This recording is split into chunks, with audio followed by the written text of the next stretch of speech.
Maka ini satu topik yang menarik untuk kita kupas dan kita kaitkan. Saya sebut tentang COVID, saya sebut tentang perjalanan hidup. Selagi namanya hidup, itulah ujian. Kita tahu ujian itu. Tetapi persoalannya, sampai bila nak diuji? Jawapannya, selagi kita bernafas, selagi kita hidup, al-hayah itu adalah ujian. Assalamualaikum warahmatullahi wabarakatuh.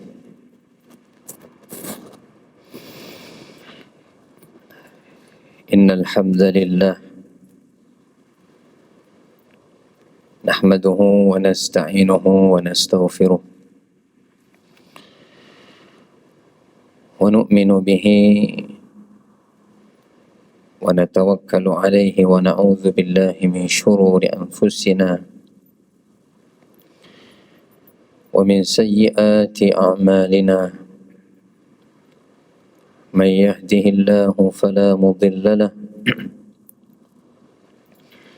wa man yudlil fala hadiya lahu.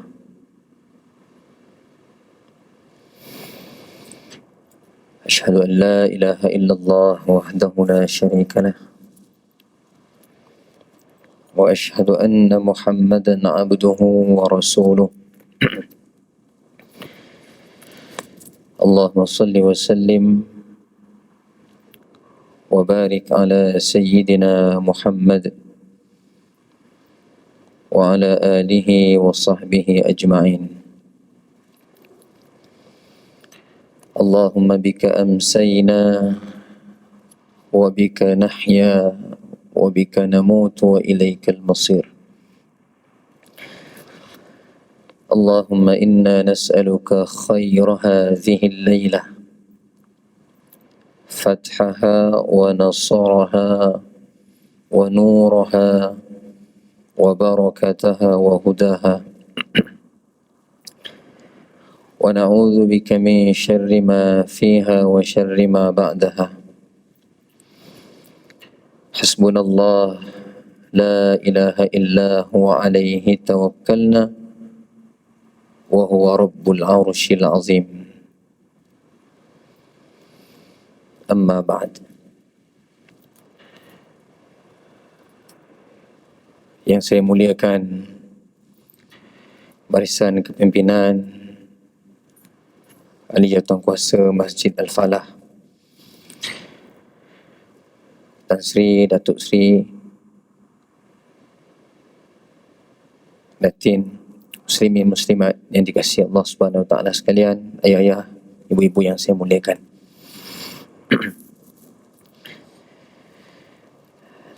Lain sungguh rasa suasana sekarang ni. Agak-agak ingat dan kenal lagi tak saya ni? Lama dah kita tak jumpa ni. Saya bila dimaklumkan kuliah kembali diimarahkan, majlis ilmu kembali diimarahkan, saya mula berfikir beberapa perkara. Yang pertama, apakah sepanjang kita terhalang untuk bersua secara bersemuka ini, pelajaran-pelajaran yang lalu itu masih terpahat dalam ingatan? Satu. Yang kedua, saya sendiri pun bila lama dah tak berkuliah ni, ada kuliah online tapi taklah begitu rancak sebagaimana majlis-majlis terbuka sebegini. Maka saya mencari peluang yang lain. Kerana kehidupan mesti diteruskan walaupun kita berhadapan dengan ujian wabak yang kita mengharapkan supaya wabak ini reda. Jadi kalau tuan-tuan cari saya di SS3 di masjid, tuan-tuan takkan jumpa saya. Sebab saya dah mulakan satu langkah yang baru. Saya tengah set up untuk menjual kereta-kereta ataupun bidang otomotif. Jadi tuan-tuan boleh jumpa saya di Nazar lah. Jadi dah 5 bulan, 6 bulan saya tak tengok kitab. Yang saya tengok enjin Ferrari, enjin Lamborghini. Tuan-tuan nak ajarin saya mechanical macam mana? Tu saya boleh cerita dalam kuliah. Lama sangat dah. Jadi bila panggil kuliah ni rasa dah tumpul dah tuan. Tapi ada tapi. Saya teringat satu pesanan Nabi SAW. Apabila baginda SAW berpesan, alaikum bisunnati wa sunnatal khulafa ar-rasyidin al-mahdiyyin min ba'di addu 'alaiha bin nawajiz. Bila saya mengenang sabda Nabi SAW ni, walaupun saya penat ni, hari ni daripada pagi tadi dekat Kelang, settlekan sebuah kereta CLA 45 Yellow Night Edition. Dia nak cerita bab kereta pula ke depan ni. Saya nak cerita mengapa saya masih ada tenaga untuk saya datang. Sebab saya teringat hadis ini. Kerana ni satu amanah. Apa yang disebut dalam hadis ini? Baginda SAW memperingatkan kepada kita, aku tinggalkan kepadamu wahai umatku, dan peringatan ini diperingatkan kepada para sahabat yang ada ketika itu, khususnya dalam peristiwa Hajjatul Wada', haji perpisahan. Sehingga diulang 3 kali pertanyaan daripada Nabi SAW. Apa Nabi tanya? Nabi kata, saksikanlah wahai para sahabatku, adakah aku telah menyampaikan? Nabi ulang 3 kali. Nabi tanya, adakah aku telah menyampaikan?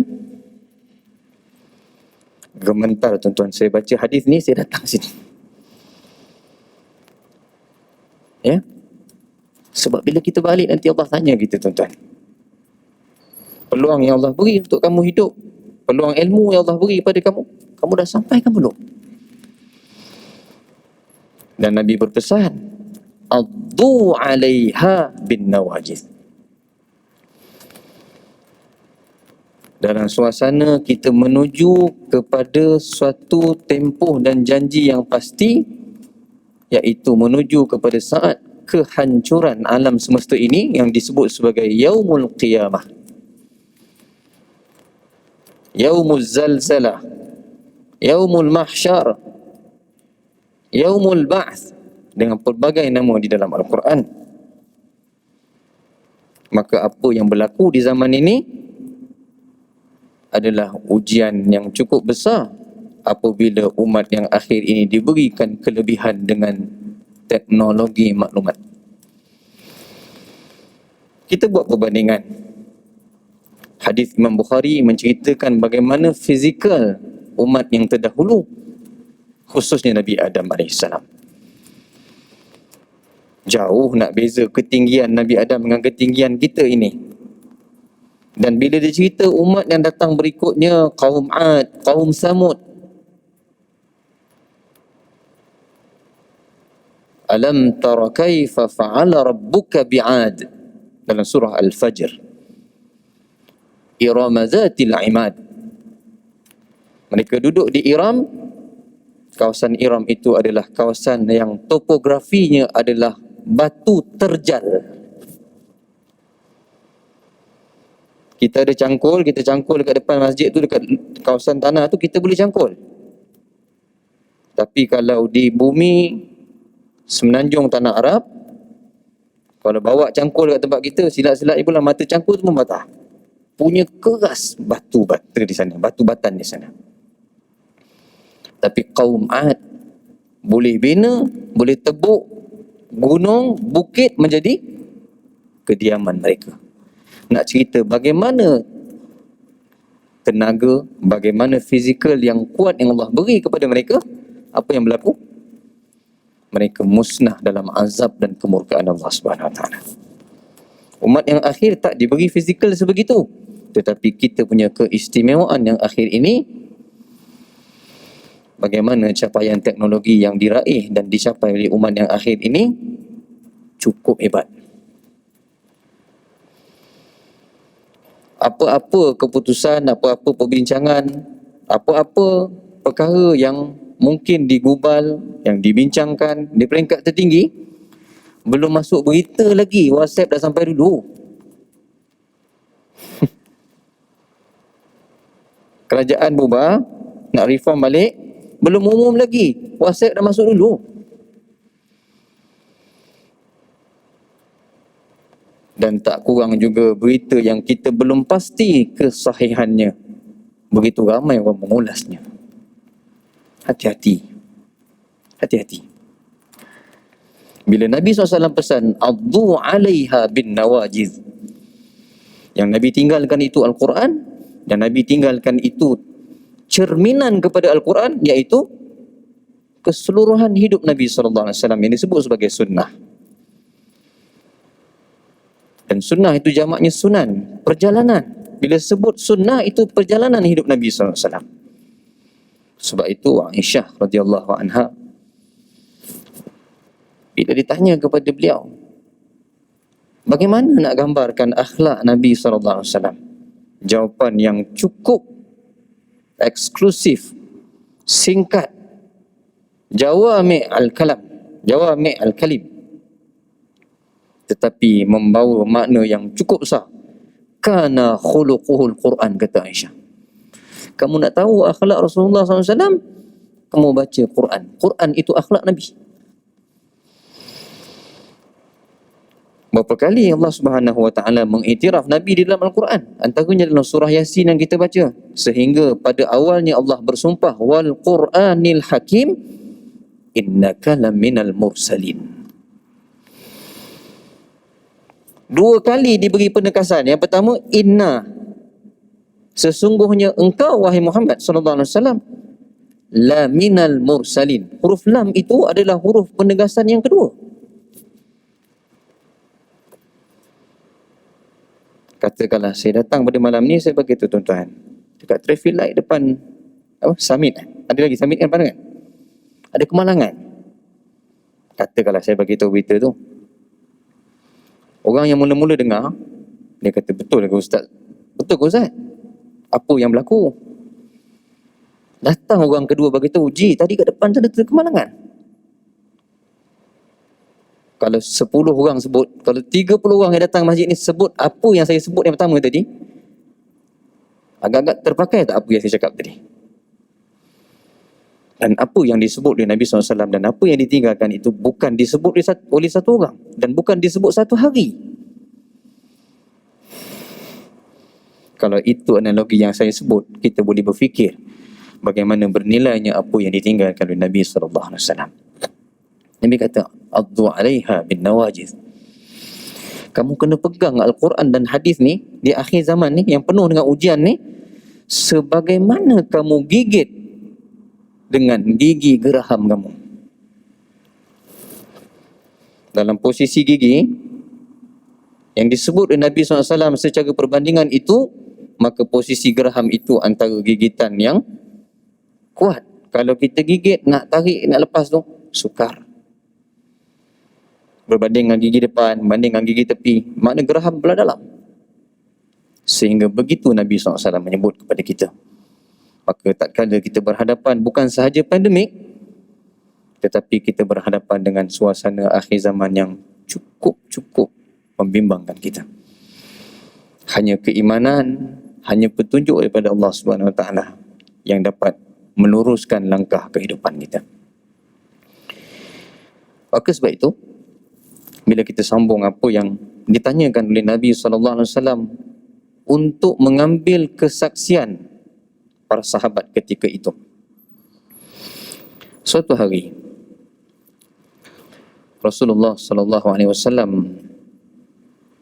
pernah meminta kepada sahabat kanan baginda yang bernama Abdullah bin Mas'ud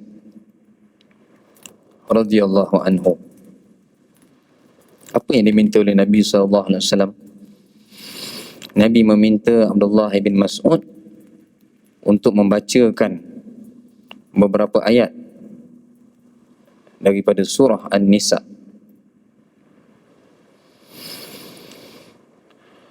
Dan apabila Abdullah bin Mas'ud membaca sehingga ayat yang ke-41 dalam surah An-Nisa juzuk yang ke-5 muka surat 85. Surah An-Nisa juzuk yang ke-5 muka surat 85 ayat 41. Abdullah bin Mas'ud membaca, fakaifa idza ji'na min kulli ummatin bi syahid wa ji'na bika ala haula'i syahida. Walaupun pada mulanya Abdullah bin Mas'ud merasa cukup rendah hati nak membaca Al-Quran itu di depan Nabi sallallahu alaihi wasallam. Kerana apa? Nabi SAW sendiri yang terima wahyu, sepatutnya yang paling utama adalah Rasulullah membacakan kepada para sahabat. Lantas apabila baginda meminta dengan penuh rasa hormat dan sayang kepada Nabi SAW, maka Abdullah bin Mas'ud baca juga. Tapi sampai ayat 41 ini, Rasulullah SAW kata kepada Ibn Mas'ud, hasbuk.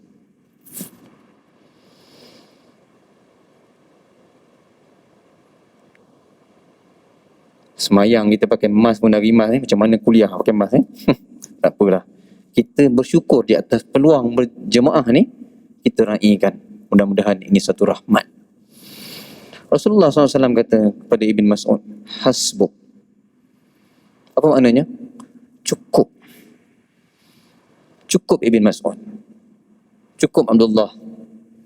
Bukan sekadar perkataan hasbuk itu, tetapi Nabi SAW mengungkapkan perkataan cukup itu ataupun berhenti di situ dengan linangan air mata. Apa yang terkandung dalam maksud ayat ini sehingga Rasulullah boleh menangis? Dulu saya pernah tanya, saya pernah ajukan pertanyaan, siapa dalam kalangan kita sepanjang hidup yang kita baca Quran, kita beribadah khusus umum, masa terluang, masa yang ada kelebihan utama, siapa pernah baca Al-Quran khususnya ayat-ayat yang mengenai azab Allah Subhanahu Wa Taala, ketika kita baca itu dengan kefahaman kita, rasa takut hadir lalu kita pengsan? Ada tak dalam kalangan ni? Saya sendiri pun tak pernah. Sahabat Nabi SAW yang Nabi kata kalau dia lalu lorong ni, syaitan pun tak lalu lorong tu, Sayyidina Umar, membaca ayat-ayat daripada juzuk yang ke-30 tentang hari kebangkitan, tentang gempitanya, maha dahsyatnya peristiwa itu, pernah pengsan. Takutnya kepada azab Allah Subhanahu Wa Taala, takutnya kepada janji yang disebut itu. Refleksi penghayatan daripada apa yang dia baca.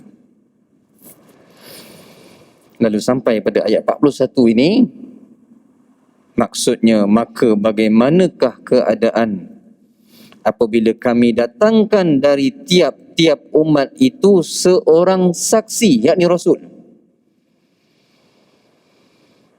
dan kami juga datangkan engkau wahai Muhammad sallallahu alaihi wasallam sebagai saksi terhadap umatmu.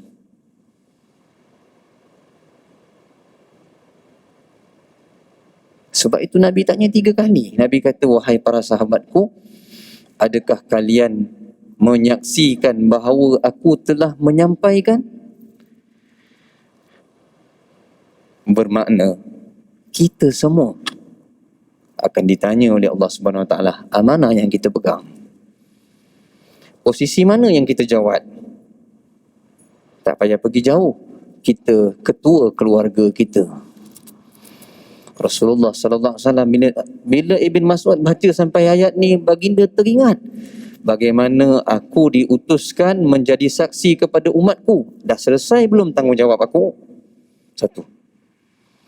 Yang kedua, bagaimana aku bangkit di akhirat nanti kalau umat aku tiap-tiap seorang ni menjadi saksi ke atas aku?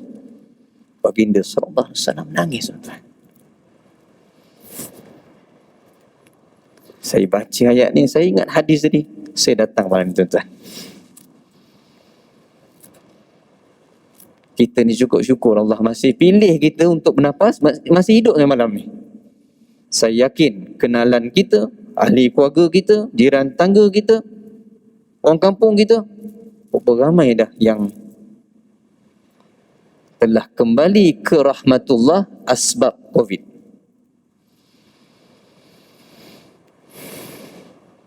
Kenalan-kenalan saya dah lengkap, fully vaccinated, kena COVID, meninggal. Pendek kata, muslimin dan muslimat, ayah-ayah, ibu-ibu yang saya muliakan, kita bangun tidur waktu pagi, bangun tidur, celik je bibir mata kita, mengakulah kita ni hamba Allah Subhanahu Wa Taala. Dia bagi kita subsidi nikmat yang begitu banyak. Belum sempat kita minta dan kita bersyukur, diberi yang berikutnya, diberi yang berikutnya. Apakah kita masih angkuh pada Allah Subhanahu Wa Taala? Kita dah ikhtiar, kita dah vaksin, nak tambah 3 dos pula lagi.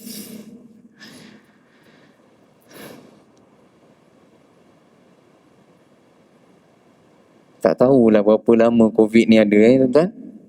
Saya agak-agak lah dah jadi macam wabak denggi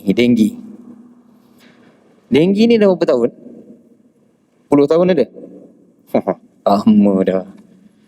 Kita bersih, dia clear. Air jernih bila bertakung, ada balik. Mari orang fogging, hilang kejap, datang balik. COVID pun macam tu, tuan-tuan. Nak tak nak, hiduplah dengannya. Ini ujian. Namun Allah memberi kita ujian ini beberapa sudut untuk kita renungkan dalam panduan Al-Quran, di dalam panduan hadis. Maka pada malam ini nak buka satu lembaran, nak buka satu kelebihan, nak mengupas satu keindahan yang terkandung di dalam ulumul Quran yang disebut sebagai Al-Amsal. Al-Amsal itu kata jamaknya. Saya masih simpan buku ni. Buku, saya ingat saya semester keempat kalau tak silap, masa pengajian Al-Quran dan Al-Hadis di Universiti Kebangsaan dahulu, masa bachelor. Dan ini antara kitab, walaupun nampak nipis, antara kitab yang Allah masih izinkan untuk saya belik, untuk saya baca, untuk saya telaah. Kitab-kitab lain banyak dah habis dah. Sebab apa? 1 tahun musim cuti raya, dah 4-5 tahun dah saya rasa. Saya jarang tinggalkan masjid lama. Tapi bila balik raya, kita balik seminggu, jiran bawah pun satu rumah dengan kita pun balik juga. Rupa-rupanya water pump kat tank tu, dia dah rosak. Penghabisan seminggu tu tak ada, air melimpah punya. Bukan air berhenti, air melimpah. Saya balik rumah seminggu lepas balik kampung, tilam bilik saya macam goti gardenia celup air yang dah tak boleh angkat.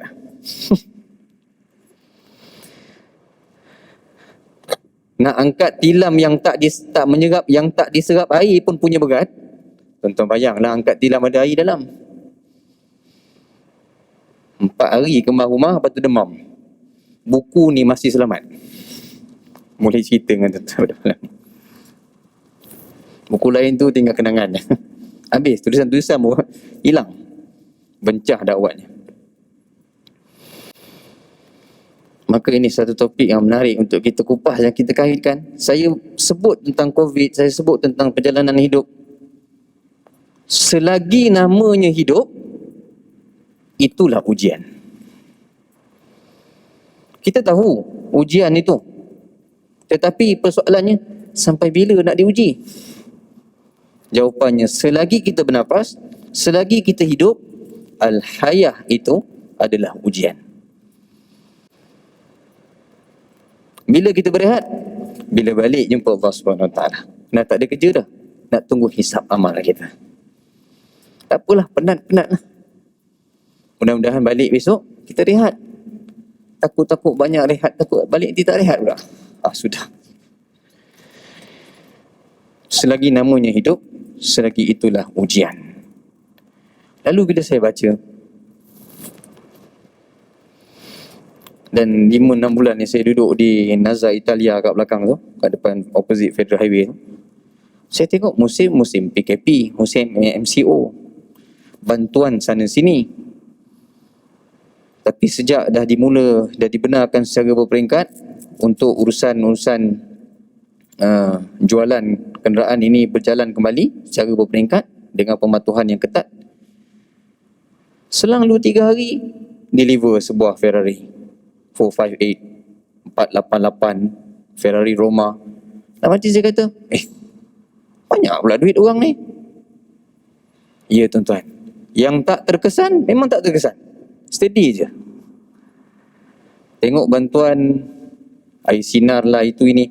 Tuan-tuan tengok kedai emas, orang Melayu tak pernah surut tuan-tuan.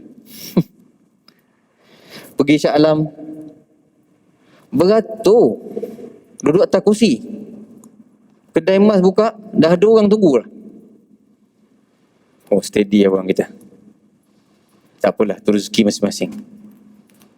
Tapi walau bagaimanapun, bila kita baca berita-berita yang terpapar di dada akhbar, antara tajuk dan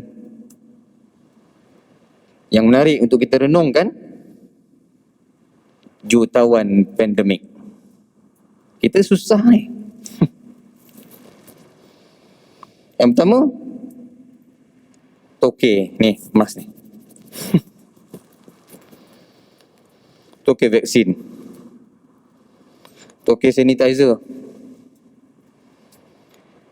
Habis kita ni masih lagi ke nak mencanang buruk orang?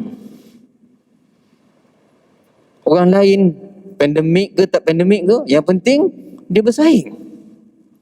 Saya mula terfikir, bagaimana keadaan umat Islam yang penuh dengan ujian di akhir zaman ini. Baru saya faham, memang betul umat Islam ni kena kaya tuan-tuan. Kalau kita tak kaya, kita tak boleh bantu orang. Bila kita kaya, bila kita banyak rezeki, kita boleh buat banyak kebaikan. Dan bila kita baca surah Al-Baqarah, 5 ayat yang pertama itu, selepas daripada zalikal kitabul la raiba fihi hudal lil muttaqin, Allah sebut 3 perkara. Allazina yu'minuna bil ghaib wa yuqimuna as-salah wa mimma razaqnahum yunfiqun. Beriman, kemuncak keimanan yang tertinggi itu adalah beriman dengan sesuatu yang kita tak pernah lihat, tetapi kita perlu yakin dengan kepercayaan itu. Membuktikan kita yakin dengan kepercayaan itu, keimanan itu, kita mendirikan solat. Kerana solat itu adalah pengabdian yang tertinggi dalam segala hal ibadah. Kerana dalamnya ada elemen sujud. Kita takkan temui dalam ibadah yang lain dan dalam waktu yang umum, orang suka-suka nak letak dahi dia lebih rendah daripada punggung dia. Tak ada tuan-tuan. Sebab itu kemuncak kepada ibadah itu adalah solat. Dan solat itu bukan baru difardukan kepada umat Nabi SAW. Solat itu telah difardukan ke atas umat yang terdahulu. Yang ketiga apa Allah firman? Wa mimma razaqnahum yunfiqun. Di sini ada indikasi yang besar supaya harta itu diusahakan dengan sebaik-baiknya untuk kebahagiaan hidup di dunia, dan akhirat itu adalah destinasi yang mana dunia ini jambatan. Macam mana kita kata ini tak ada lain ni, ini mesti agenda Israel ni, contohlah.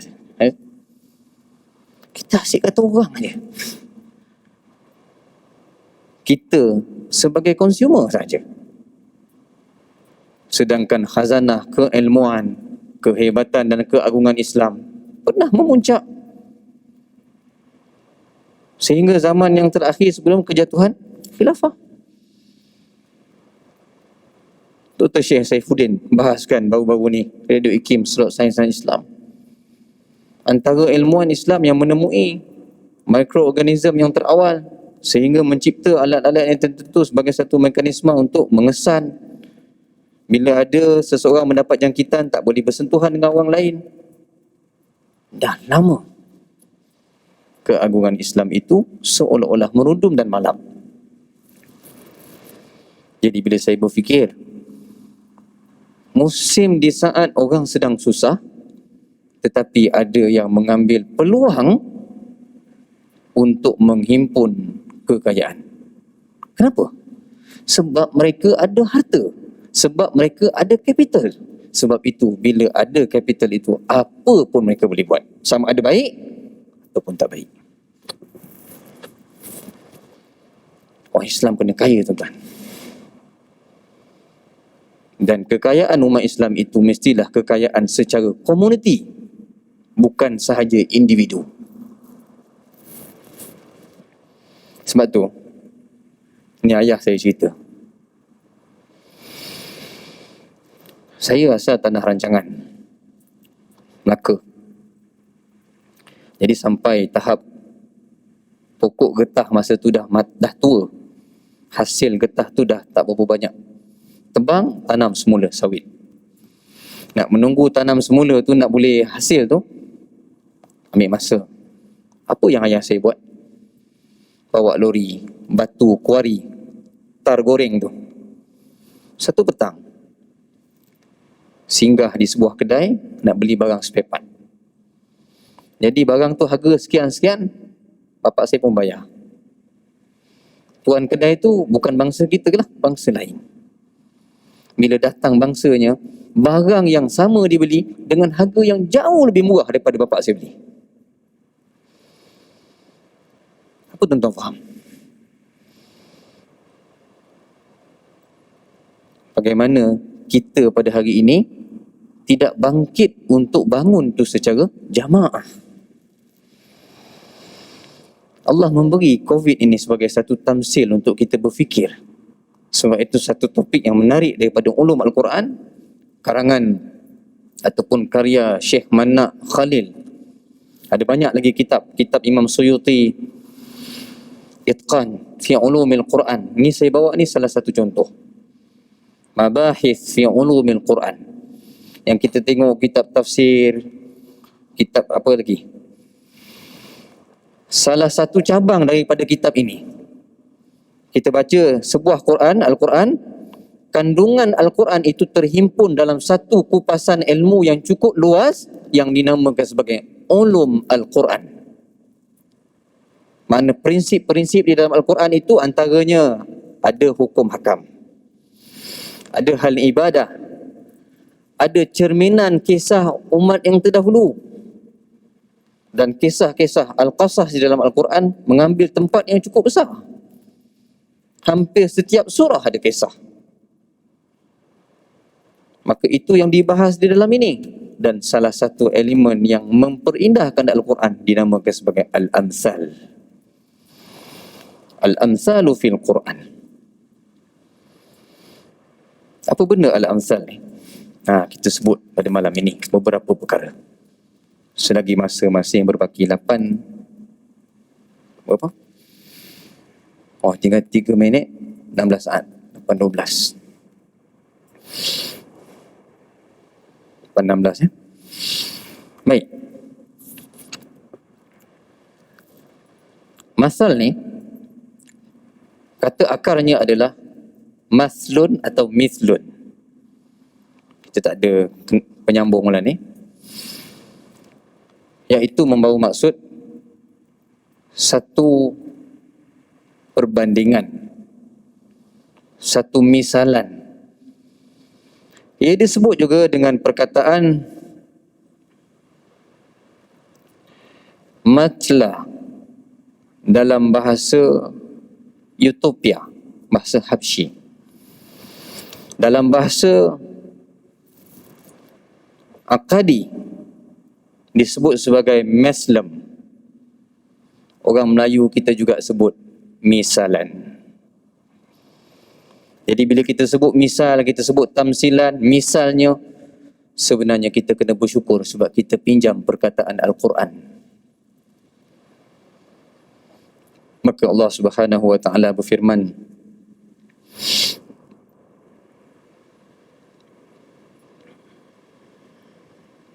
di dalam surah Az-Zumar ayat yang ke-27. وَلَقَدْ ضَرَبْنَا لِلنَّاسِ فِي هَذَا الْقُرْآنِ مِنْ كُلِّ مَثَلٍ لَعَلَّهُمْ يَتَذَكَّرُونَ. Dan demikian sesungguhnya kami telah mengemukakan kepada umat manusia berbagai misal, berbagai contoh dengan tujuan menjadi perbandingan supaya manusia mengambil peringatan dan pelajaran. Yang terbesar kepada kita adalah COVID-19. Saya tutup kuliah kita di sini. Saya tinggalkan dengan beberapa perkara yang disebutkan di dalam Al-Quran sebagai rujukan, dan insya-Allah kita akan kupas pada pertemuan akan datang. Misalan ataupun tamsilan di dalam Al-Quran, dia boleh dibahagikan kepada 5 bahagian. Yang pertama, tamsilan itu membawa maksud sebagai as-sunan. Yang kita sebut as-sunnah tadi, as-sunan. Rujukannya Al-Baqarah 214. Yang kedua, al-amsal ataupun misal dalam Al-Quran itu boleh membawa makna al-ibrah, az-zukhruf 56. Dan yang ketiga, al-amsal itu boleh membawa makna as-sifat, Al-Fathu ayat 29. Yang keempat, al-amsal itu boleh membawa maksud al-azab, surah Ibrahim ayat 45. Dan yang terakhir, al-amsal dalam Al-Quran itu boleh membawa makna al-qissah, antaranya adalah Al-Kahfi ayat 32. Saya akan kupas satu persatu pada pertemuan akan datang. Mudah-mudahan kita nampak bagaimana Allah Subhanahu wa taala menghimpunkan Al-Quran ini dalam satu disiplin ilmu yang cukup luas. Aqulu qawli hadza wa astaghfirullahal azim li wa lakum. Wa sallallahu ala khairi khalqihi Muhammad wa ala alihi wa sahbihi wa baraka wa sallam. Kita akhiri majlis ilmu kita dengan kafaratul majlis dan suratul Asr. Subhanallah, subhanakallahumma wa bihamdik, asyhadu an la ilaha illa anta, astaghfiruka wa atubu ilaik. Bismillahirrahmanirrahim. Wal 'asr, innal insana lafi khusr illa alladhina amanu wa 'amilus solihat wa tawasaw bil haqqi wa tawasaw bis sabr. Shadaqallahul azim. Assalamualaikum warahmatullahi wabarakatuh.